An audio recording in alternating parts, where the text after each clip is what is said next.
Estamos aqui hoje com o professor Rodrigo Rios.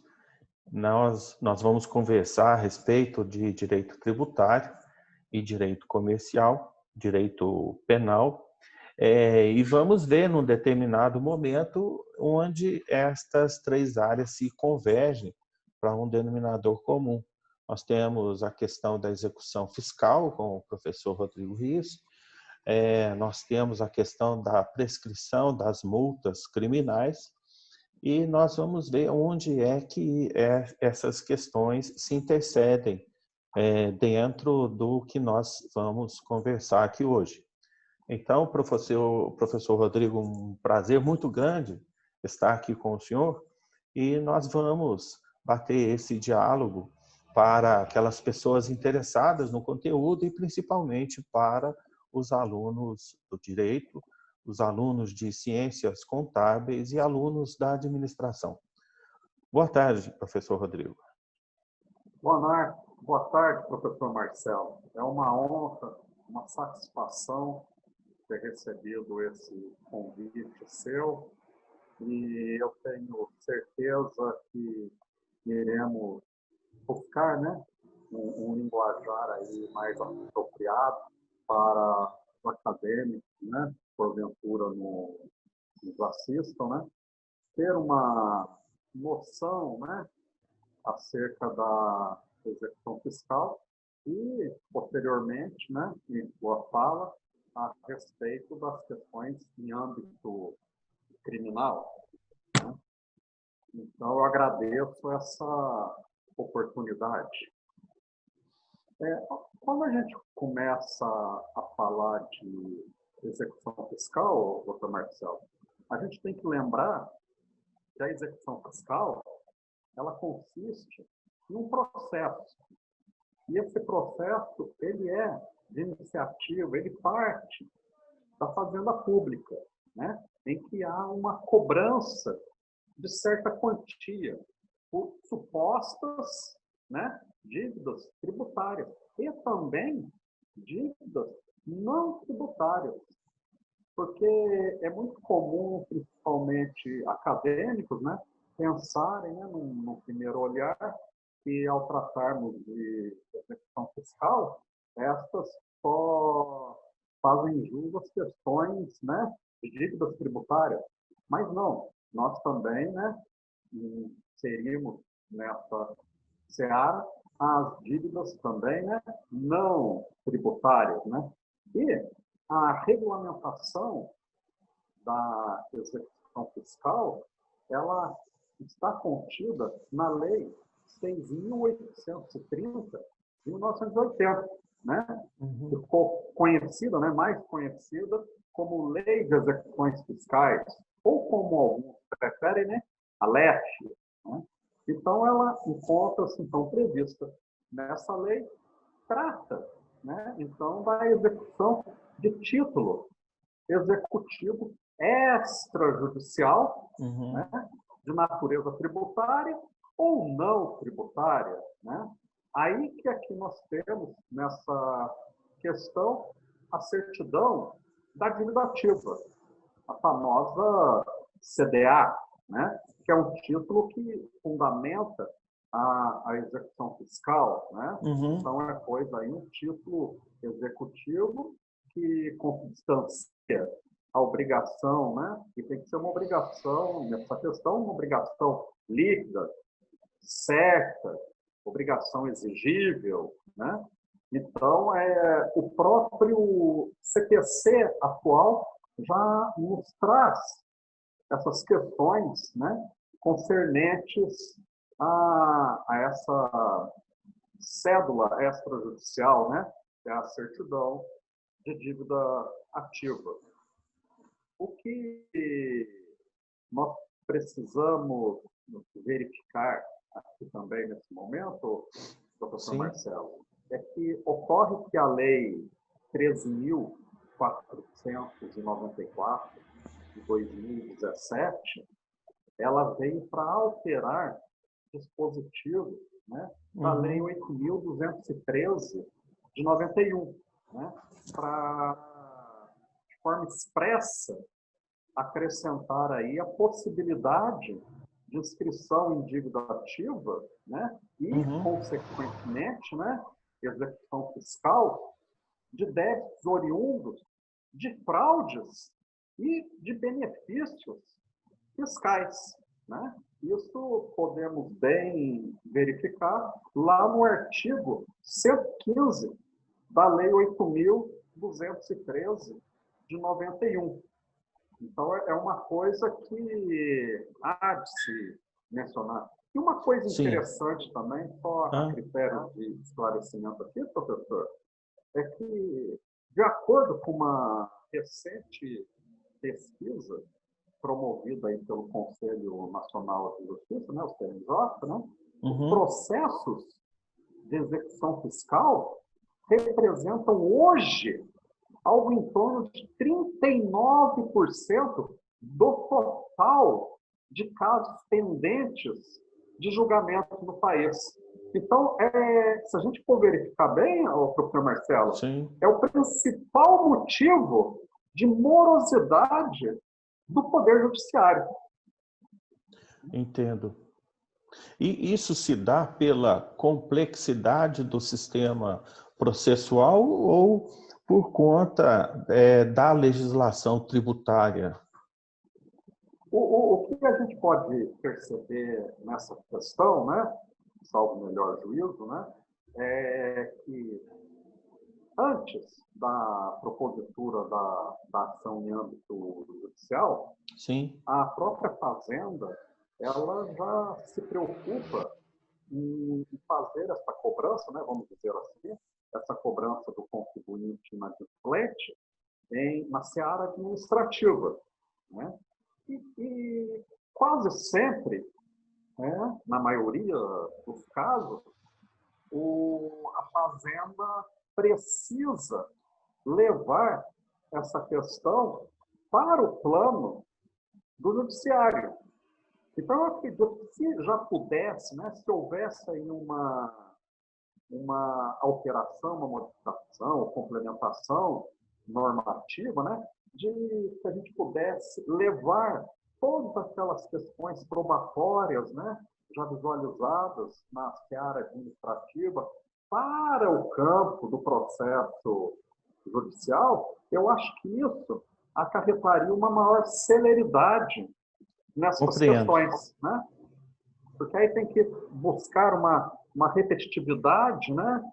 E muitas vezes, né, além de falarmos a respeito dos gastos oriundos desse processo, porque também nós percebemos muitas das vezes que o gasto processual para o próprio Estado muitas vezes é superior à própria execução, ao próprio gasto que se infere em um processo judicial. Então, eu acho, não quero dizer com isso que o Estado deveria, né, deva abrir mão, né, largar esses créditos, né, sem execução. É que haveria, sim, uma questão de verificar o quanto a ser gasto num processo.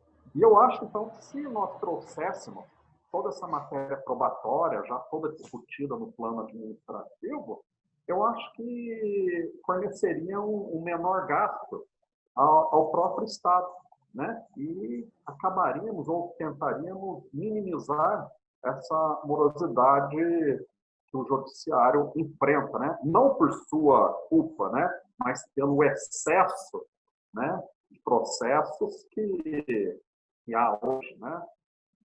Seria o caso, agora, nesse momento em que nós estamos vivenciando, por conta da Covid-19, muitos processos existentes e há a possibilidade de se instaurar outros por conta da ausência de capacidade financeira para cumprimento das obrigações. O senhor acha que isso vem a afetar ou a incrementar esse número de processos que aguardam ou que, porventura, vão entrar na lista daqueles que aguardam julgamento? No primeiro momento aqui, Marcelo, a gente tem que verificar uma questão. O que a gente observa em muitos casos, né, não em todos, mas um grande percentual Sim. processual, é que a fazenda pública ela vai, né, de encontro, quase de encontro, ao momento prescricional.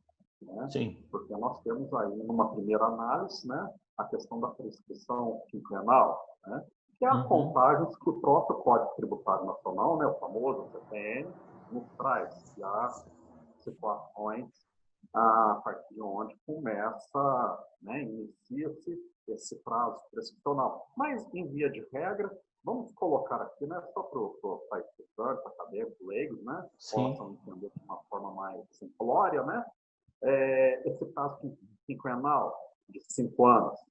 Então, o que precisa verificar nesse momento, né, porque o que encontra-se suspenso são os processos, os prazos que lá já estão. Sim. Né? Já foram impetrados, né? As demandas já estão correndo. Né? Diferentemente das que ainda não foram demandadas. Né? Então, há de se observar essa questão prescricional. E o que é muito interessante, principalmente nesse quadro pandêmico, não só nesse, né, sempre houve essa questão, né, como você bem falou, né, da dificuldade econômica financeira, né, dos contribuintes, né, nessa questão, da fazenda pública não conseguir, né, por meios lícitos, lógico, né, dentro dos meios judiciais cabíveis, encontrar, né, bens passíveis de serem levados a penhora, a uma caução, uma garantia dentro de um processo. Então, o que se verifica nessa situação?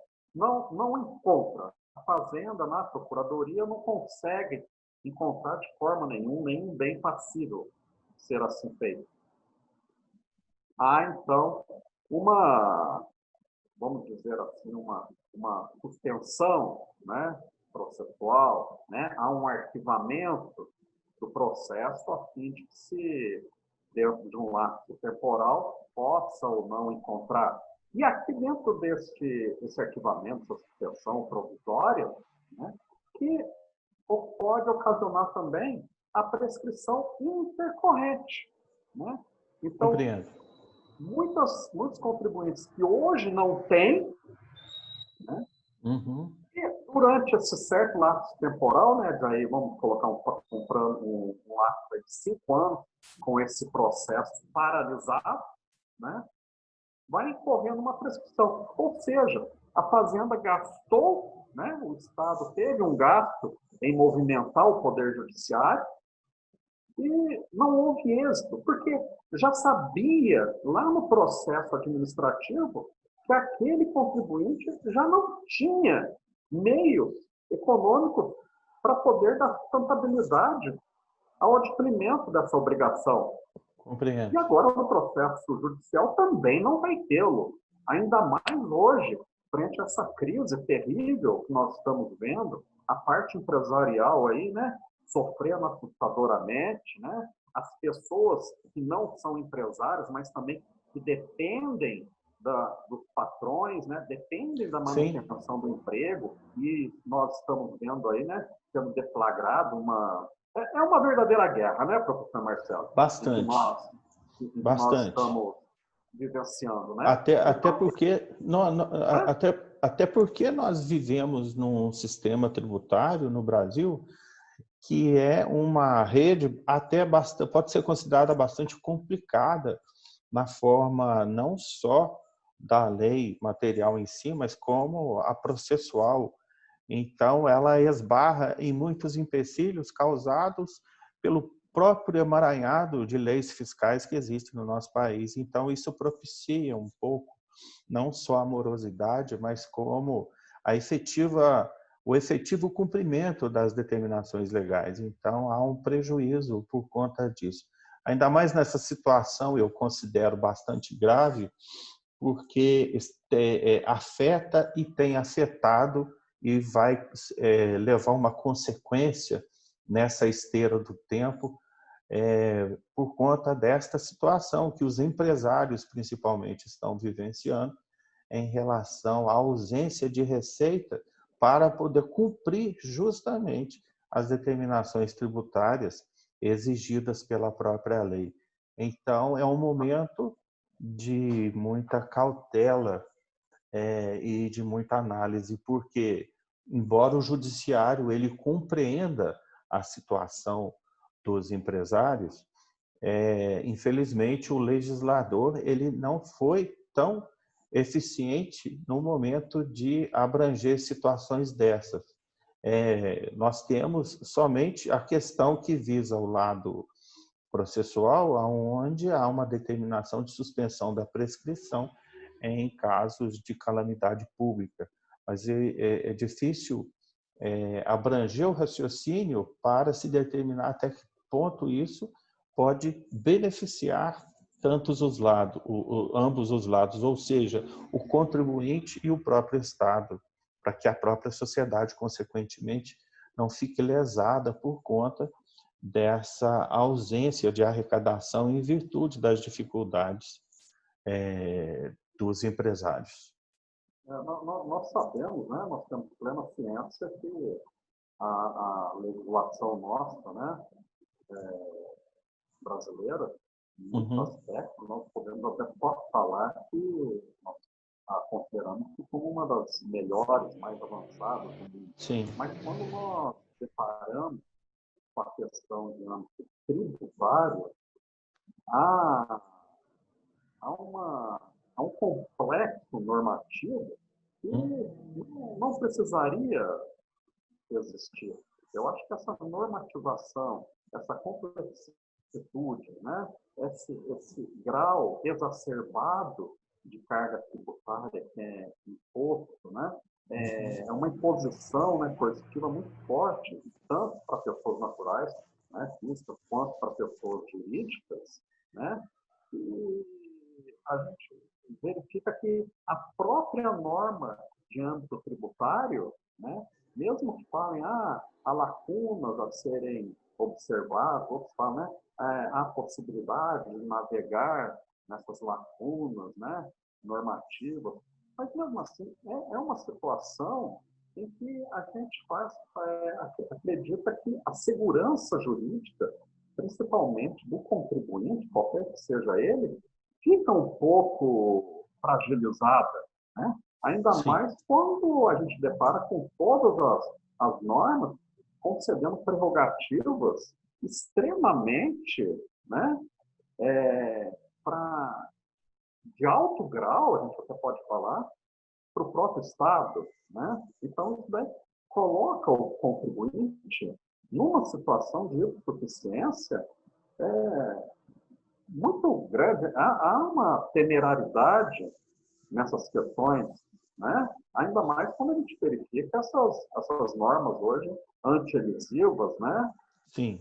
Porque a questão da elisão fiscal, do planejamento tributário, fiscal, justamente para que o contribuinte possa, né, buscar minimizar a sua carga tributária, mas através de meios lícitos, né? Nós não estamos falando aqui em fraudar, né, ou fazer evasões, sonegações fiscais, não. É pagar menos, ou às vezes deixar de pagar, né, a determinada carga tributária, mas através de uma licitude, né? Então, eu acredito que essas medidas anti-elisivas também vêm a corroborar o impacto que nós estamos tendo aí, né? Questão mercadológica, né? Ainda mais hoje, igual você mesmo falou, né? Frente a essa situação aí que aplaca, né? Não só empresários, mas todos nós, de forma geral. Sim, é muito interessante um ponto que o senhor apresentou aí, que é denominado segurança jurídica. Hoje em dia, Nós precisamos muito no Brasil, a sociedade necessita demais de que isso seja uma garantia efetiva, essa segurança jurídica, porque, em termos mais populares, a insegurança em relação a um ato que se esteja praticando em sociedade, um ato lícito, e você, quando uma vez confrontado com adversidades dentro da sociedade, e você não ter a segurança de que aquilo vai ser tutelado realmente pelo Estado por meio do judiciário, para o leigo isso é um motivo de constrangimento moral, de desencanto muito grande com o poder judiciário. E, na realidade, nós precisamos entender que a advocacia, no caso, a advocacia tributária, e conjuntamente com o Ministério Público e os magistrados, Defensoria Pública Federal ou estadual, ela é necessária ter uma união forte para fazer com que essa segurança jurídica seja sustentada, a fim de que o cidadão não perca a credibilidade no Poder Judiciário como existe hoje em dia, né?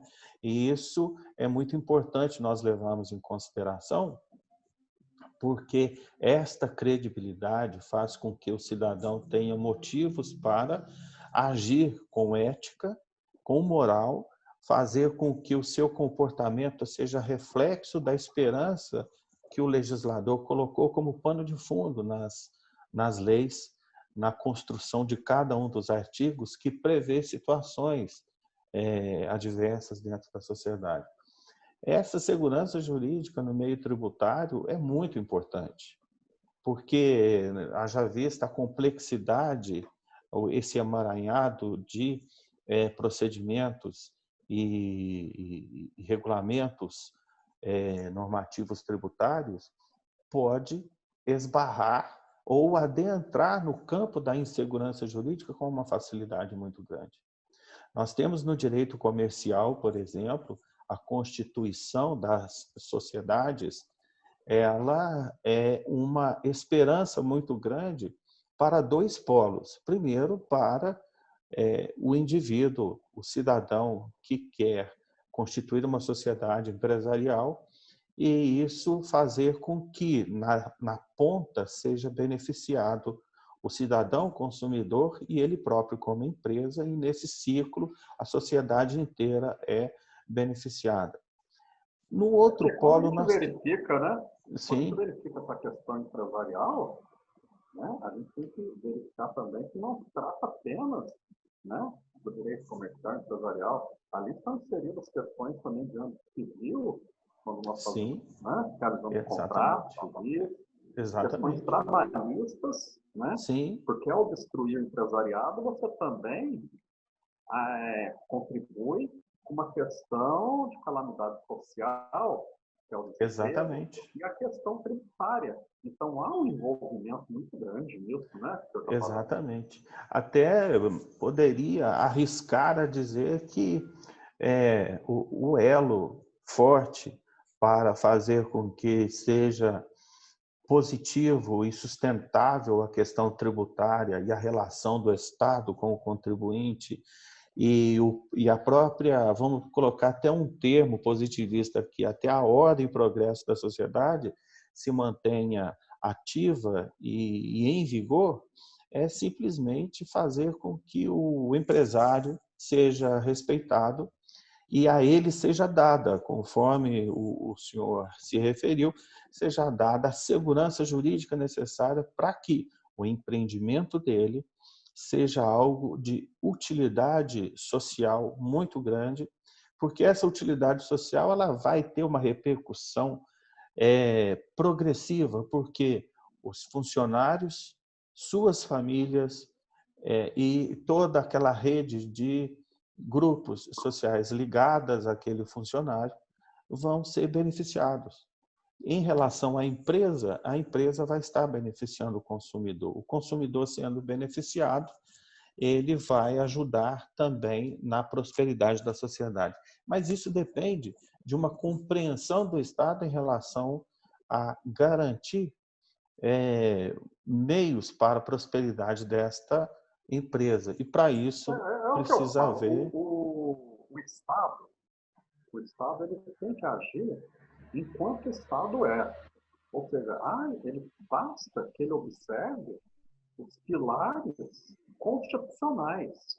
Sim, Eu acredito que a partir do momento que tanto o Estado, e aqui eu me refiro não só ao Estado, né, entes federativos, mas também ao Poder Judiciário, né, a todos que estão envolvidos nessa situação, basta que observe e respeite as normas de ordem constitucional. Para quê? sim, Para que a gente possa manter a integridade da nossa República.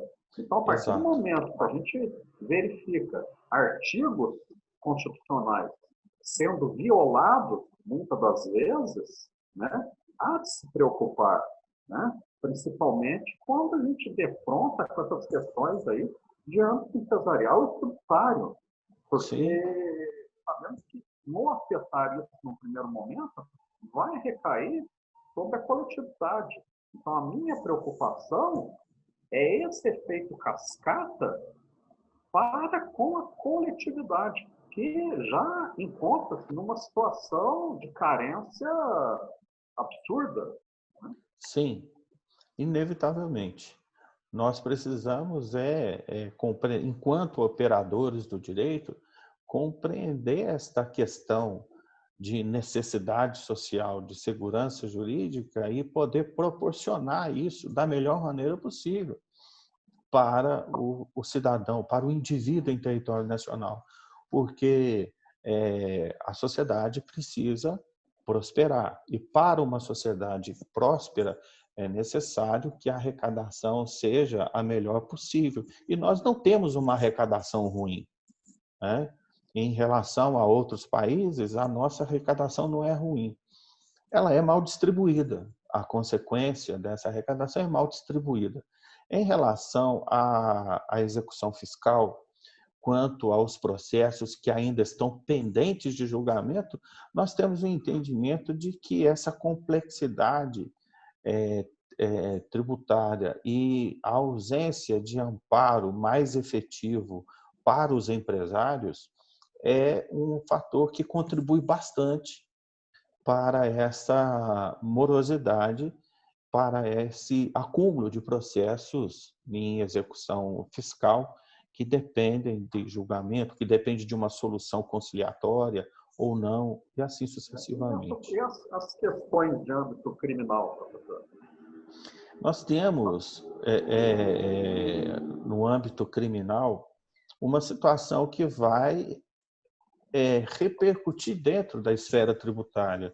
Nós temos a questão das multas e a aplicação dessas multas na esfera penal, ela foi atualizada pela Lei 9.268 de 96, aonde alterou o artigo 51 do Código Penal, dizendo que a transitada sentença em julgado, onde foi aplicada a pena de multa, e passado o prazo de pagamento, de execução desta pena de multa, ela é convertida em valor. Então, aquelas penas de multa, dias multa no Código Penal, ela não é cumprida. E uma vez que ela não é cumprida, anterior a esta lei, e isso é um resquício do Código Criminal, que se falava de 1832, não se cumpria a pena de multa, era convertida em pena de reclusão. Agora não mais.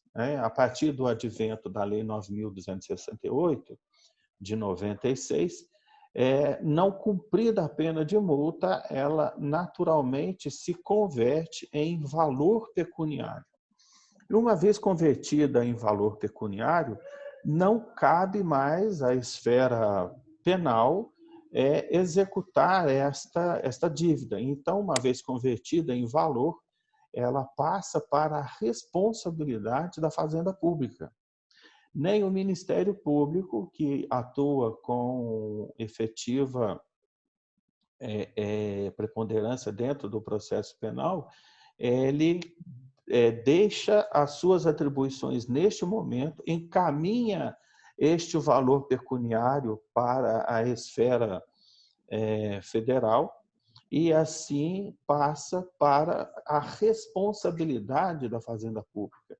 A Fazenda Pública vai transformar esse valor pecuniário num título executivo e assim esse título executivo pertinente àquela multa penal, ela vai ser executada nos mesmos moldes das fases processuais de uma execução fiscal, obedecendo todos os princípios que a lei É o que processual traz. interessa a própria fazenda, né?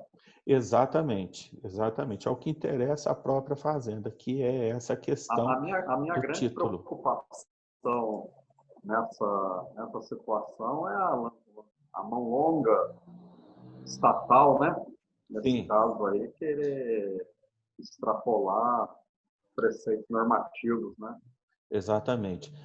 E nós estamos numa realidade social atualmente em que a capacidade de elementos digitais no momento de cruzar dados estão cada vez mais práticos e fáceis, principalmente para diminuir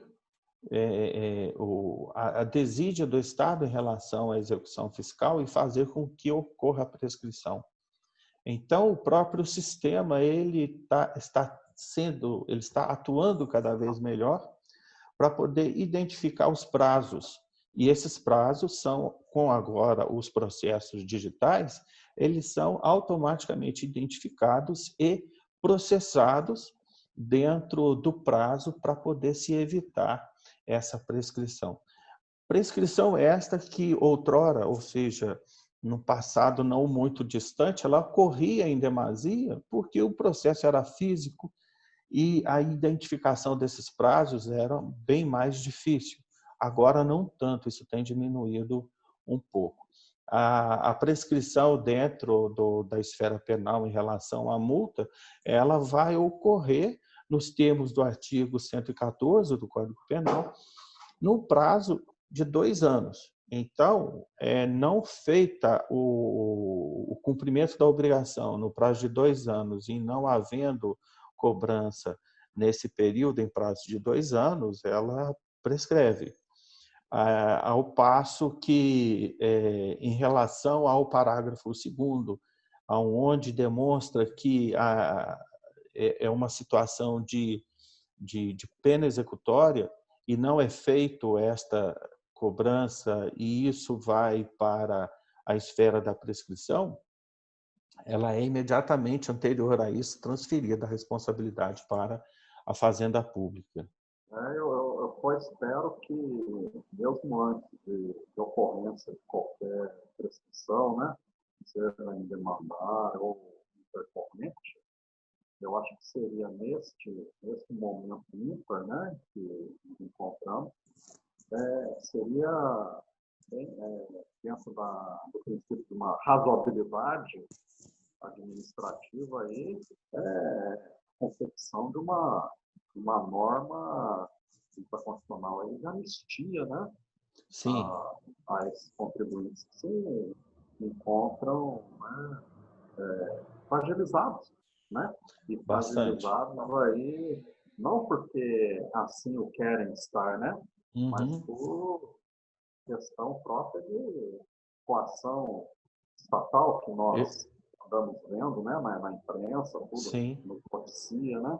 Então eu acho que uma anistia nesse campo tributário, nesse período, né, em que atravessamos, eu acho que seria bem saudável, até para a economia, né, para que ela retome uma agilidade maior, né? Exatamente. Até porque nós temos no outro polo o Estado, e é interesse do Estado fazer com que a economia retome a sua força, e para isso ela precisa de um fôlego. E esse fôlego, a anistia, em partes, pode proporcionar, principalmente para os empresários, conforme nós comentamos anteriormente. Eles são demasiadamente importantes para a recuperação da economia.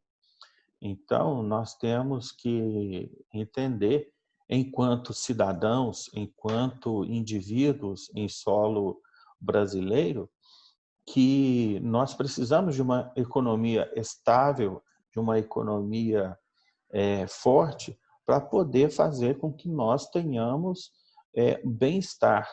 E o que está sendo discutido muito atualmente, e isso envolve de forma demasiada a questão tributária, é o conceito de Estado mínimo, ou seja, a questão da interferência mínima do Estado na economia. Exatamente, seria muito bom, por quê? Porque nós já temos a experiência de que os empresários, em meio em todo esse caos político que o Brasil vem vivenciando já há algumas décadas, os empresários, eles sempre estão com fôlego, com criatividade, passando por cima de determinadas situações, porque a preocupação maior deles não é só com o seu produto e a manutenção da empresa, é com o bem-estar dos empregados, dos funcionários. Então, nós, por exemplo, recentemente, nesta crise da Covid-19, nós vemos muitos empresários dando depoimentos em rede nacional, chorando, porque eles têm que dispensar seus funcionários porque não estão conseguindo arcar com as despesas nesse momento. Isso nós estamos falando em relação às despesas da empresa diretamente com os funcionários e seus fornecedores. Deixando o tributário de lado. Deixando o tributário de lado. Então, é um momento onde deve-se pensar bastante neste item, porque ele é muito importante, item que eu digo é um empresário, e no outro polo nós temos o Estado. Conforme o senhor mesmo disse, é muito interessante que seja veiculada essa questão da anistia. Para alguns mais radicais, pode entender como um favorecimento ao calote, não. É uma questão de inteligência de resoluções no momento de crise. Isso vai ajudar bastante. Vamos dizer assim, uma anistia condicionada, né? Sim. Condicionada à manutenção, né? Do quadro de empregados, né? Ou a questão do âmbito social, né? Exatamente. Então, não apenas uma anistia ampla, né? Para determinado setor, não. Mas uma anistia alicerçada, né? Numa contraprestação, né? Para a própria sociedade. Aí eu acho que isso nos daria até essa questão polêmica de eventuais, né, deflagrações aí ideológicas, né? Exatamente. O que, no momento, não é condizente com o estado de necessidade em que a população vive. Não só a população, como os estados. Nós estamos vendo os governadores, os prefeitos, bastante empenhados no uso da sua autonomia constitucional no Estado Federado para poder fazer com que eles preservem a saúde da sociedade. E o governo federal também atualmente tem batido bastante de frente nisso, mas é importante lembrar que a questão tributária ela abrange a todas as esferas. E abrangendo uma vez todas as esferas, qualquer atitude em benefício, por exemplo, do empresariado, é uma forma de fazer com que a nossa economia retome rapidamente o seu avanço. Para isso é necessário. Certo?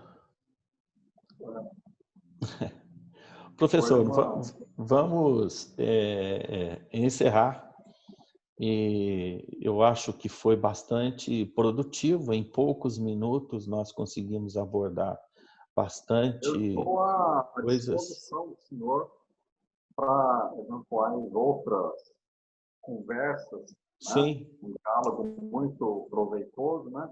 Sim. Ainda mais escutando a sua sapiência Imagina. jurídica. Sempre é uma alegria ouvi-lo. Imagina, a alegria é mútua, pode ter certeza disso. Vamos dar um abraço para os nossos alunos, para todas aquelas pessoas interessadas em ouvir esse assunto. E em breve, com a graça de Deus, nós estaremos juntos novamente, expondo o que for de melhor para todos. Um grande abraço, professor. Muito obrigado. Um abraço. Até mais. Um abraço a todos.